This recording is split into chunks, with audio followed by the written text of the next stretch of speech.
Hello everyone, greetings of the day. This is doctor मंथन Taylor और आज हम और एक ट्यूटोरियल वीडियो में एक रीफैक्टर फील्ड करके जो हमारे पास सुविधा अवेलेबल है QGIS में, उसके ऊपर बात करेंगे और उसको किस लिए हम यूज़ करेंगे उसके ऊपर थोड़ा-सा बात करते हैं। तो सबसे पहले ये गुजरात का एक शेप फाइल मैंने डाउनलोड करके रखा है और उसमें एक डमी डेटा सेट ऐड करके रखा है।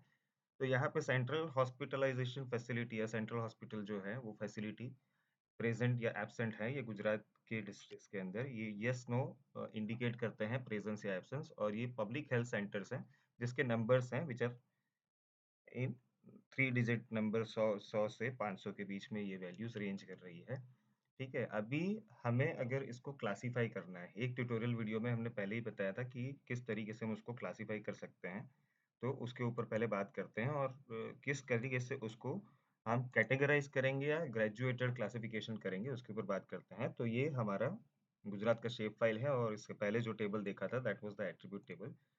Quickly we go to the properties और सिम्बोलॉजी में जाके हम देखते हैं कैटेगराइज़ेशन और इसके अंदर हमें चाहिए whether the central hospital facilities available और नॉट उसका विज़ुअलाइज़ेशन चाहिए, तो हम उसको ये कॉलम के बेसिस पे क्लासिफ़ाई कर रहे हैं, जहाँ पे हमारे पास वैल्यूज़ हैं येस और नो और चूँकि इट इज़ ओनली प्रेज़ेंस और एब्सेंस ये एडिशनल जो है उसको मैं यहाँ से रिमूव कर देता हूँ and I click on apply.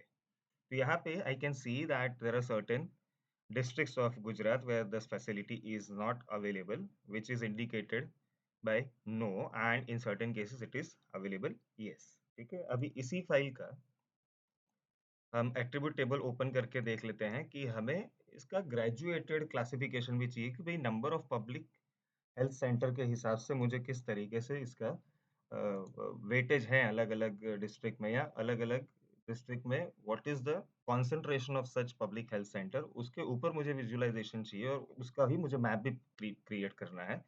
तो उस केस में I am clicking on properties और वहाँ पे जाके मैं क्लिक करता हूँ ग्रेजुएटेड क्योंकि ये वैल्यूज़ हैं। बट इफ आई सी यहाँ पे कोई वैल्यू अवेलेबल नहीं है। ठीक है? हालाँकि न्यूमेरिकल वैल्यू है तो ग्रेजुएटेड जब हम सिलेक्ट करते हैं यहाँ पे वो अवेलेबल होना चाहिए पर यहाँ पे नहीं है।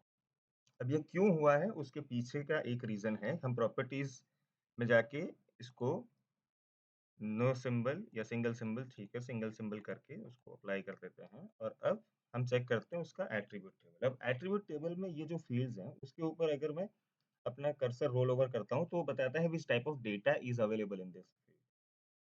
तो ये कॉलम में डिस्ट्रिक्ट है which is a string that is a non numerical value यहाँ पे फिर से string length 20 characters non numerical value यहाँ पे फिर से yes no it is text data again it is non numerical और स्ट्रिंग है और यहाँ पे पीएचसी तो यहाँ पे आप देख रहे हैं कि values have been added as numbers but the system understands this values to be the text data मतलब 154 जो है वो ट्रू मैथमेटिकल फॉर्म में 154 यहाँ पे सिस्टम उसको समझ नहीं पा रहा है तो यहाँ पे हम यूज करते हैं एक ऑप्शन जो हमारे पास अवेलेबल है जिसको कहते हैं रीफैक्टर फील्ड्स जिसके अंदर हम डेटा टाइप जो है फील्ड में वो चेंज कर सकते हैं तो उसके ऊपर क्लिक करने से I can open this option और यहाँ पे जो पीएचसी नंबर है that is public health centre और पब्लिक हेल्थ सेंटर्स जो हैं वो चाहे अर्बन हो रूरल हो बट पीएचसीज जो हैं वो डेटा टाइप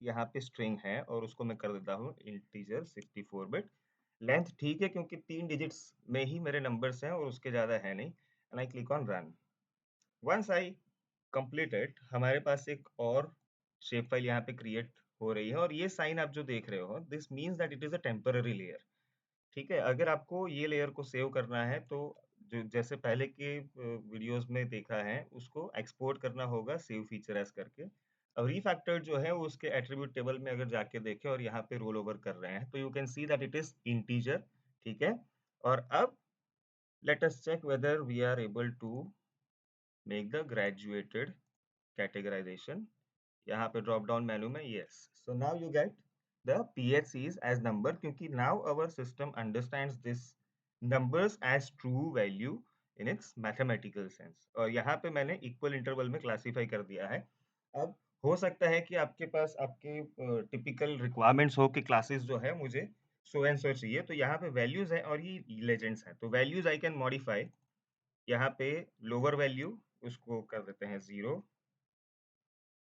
और यहाँ पे ठीक है, and this is less than 100, and so on. I can modify all the values, यहाँ पे 101 up to 200, okay, and again 101 to 200।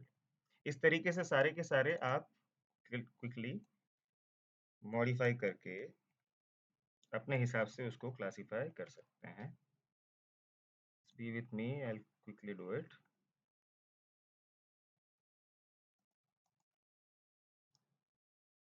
और जो कलर कोड है, इससे पहले आपने देखा था कि कलर कोड भी इसके अंदर आपको अपने हिसाब से चेंज करना हो, so you also have that facility and liberty. हालांकि वो लॉजिकली करेक्ट हो तब तक कोई इश्यू है नहीं। You can be artistic in creating your maps। And the last class that I'm creating is 401 to 495। ये upper value जो है that is the largest value in my data set, उसकी वजह से यहाँ पे है, but let me put the class 500, and this is more than 400। यहाँ पे एक करेक्शन मुझे करना है, this is the class up to 300, this is the class up to 400, and then apply। okay, so now you can see कि जो refracted है उसको हम ग्रेजुएटेड कैटेगरीज में यहाँ पे उसको क्लासिफाई कर सकते हैं। इसके साथ साथ और इन्फॉर्मेशन आपको विजुलाइज करना है तो you can go to properties and label them. Labeling भी हमने इससे पहले की ट्यूटोरियल वीडियो में देखा था, और डिस्ट्रिक्ट के नाम से हम उसको लेबल कर देते हैं। So now I have this labels as well. और एक चीज प्रॉपर्टी में जाके, क्योंकि अभी दिख रहा है कि लेबल्स कुछ ज्यादा ही बड़े दिख रहे हैं, I can reduce the size to 8, I can change the font. यहाँ से I can change the font as well.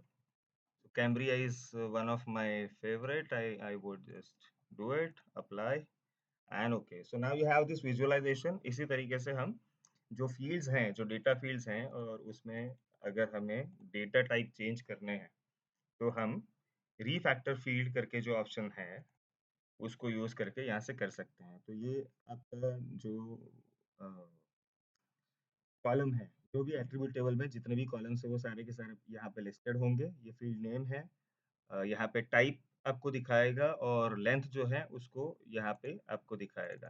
ठीक है, you can modify the length as well. अगर आपको लगता है कि कोई एडिशनल डेटाबेस आप क्रिएट कर रहे हो और उसको आपको ज़्यादा लेंथ के कैरेक्टर्स की ज़रूरत है, तो you can do it and finally click on run, and I believe that it would serve the purpose. अभी ये टेम्पररी फाइल है, if in case I am needing this file मैं उसको एक्सपोर्ट करके सेव कर लूंगा, otherwise I just close it। So that was regarding the refactor field। Thank you for being with me। Have a good day।